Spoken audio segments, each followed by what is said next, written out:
امام علی علیہ السلام نے فرمایا، جو شخص اللہ کی خاطر سنان غضب تیز کرتا ہے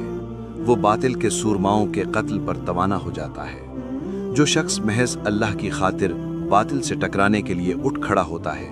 اسے خداوند عالم کی طرف سے تائید و نصرت حاصل ہوتی ہے،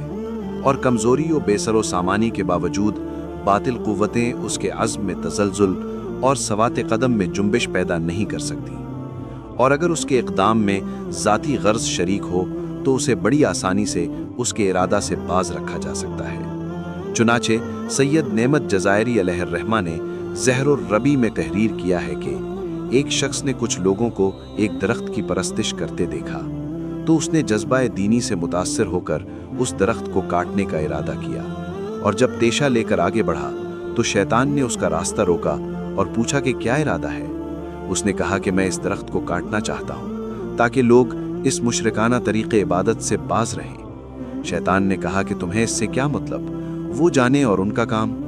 مگر وہ اپنے ارادہ پر جمع رہا۔ جب شیطان نے دیکھا کہ یہ ایسا کر ہی گزرے گا تو اس نے کہا کہ اگر تم واپس چلے جاؤ تو میں تمہیں 4 درہم ہر روز دیا کروں گا جو تمہیں بستر کے نیچے سے مل جایا کریں گے۔ یہ سن کر اس کی نیت ڈاماڈول ہونے لگی اور کہا کہ کیا ایسا ہو سکتا ہے؟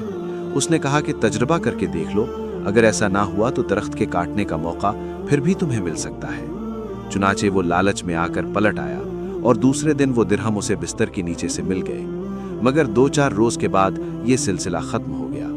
اب وہ پھر طیش میں آیا اور تیشہ لے کر درخت کی طرف بڑھا کہ شیطان نے آگے بڑھ کر کہا کہ اب تمہارے بس میں نہیں کہ تم اسے کاٹ سکو، کیونکہ پہلی دفعہ تم صرف اللہ کی رضامندی حاصل کرنے کے لیے نکلے تھے اور اب چند پیسوں کی خاطر نکلے ہو، لہٰذا تم نے ہاتھ اٹھایا تو میں تمہاری گردن توڑ دوں گا۔ چنانچہ وہ بے نیل مرام پلٹ